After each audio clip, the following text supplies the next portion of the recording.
It's as strong as battery acid, and it can melt steel. But it lives inside of us and helps digest our food. This is stomach acid. Is stomach acid dangerous? If it's this powerful, why doesn't it hurt us? And what would happen if we jumped into a pool full of this stuff? This is What If. And here's what would happen if we jumped into a pool full of stomach acid. That's right, stomach acid is compared to battery acid in terms of the damage it can do. It can range from a 1 to a 3 on the pH scale, meaning it's extremely acidic.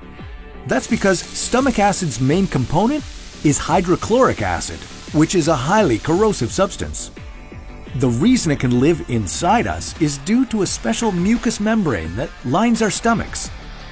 But what would happen if we covered all our skin with it?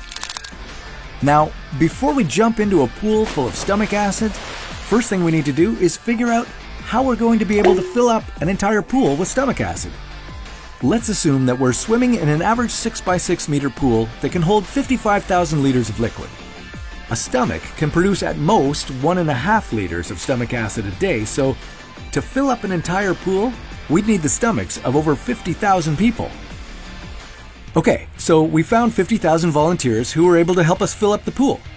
Before you even jump into it, you're going to notice the awful smell. Whenever there's excess acid in your digestive tract, it can cause your breath to stink.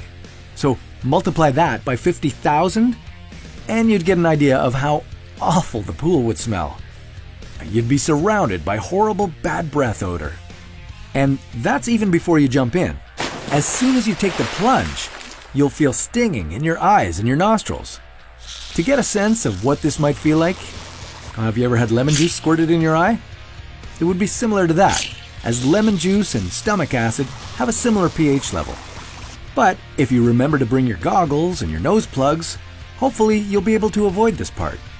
What's much less avoidable is the stomach acid making contact with your skin.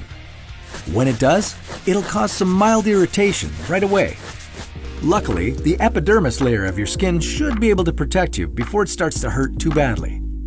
If you jump into the pool and hop right back out, even with your skin all covered in stomach acid, you'd be relatively okay, apart from the mild irritation.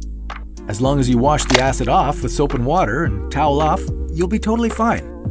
But what if you stayed in the stomach acid for much longer? If you didn't get out right away, the acid would slowly eat your skin.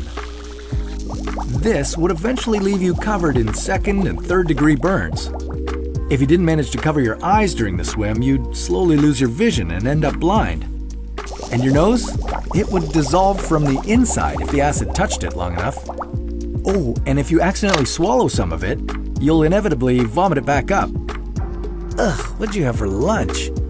So, given the dangers here, it's probably best you don't try it. You'd be best to leave stomach acid where it belongs, and that's inside of us, digesting our food.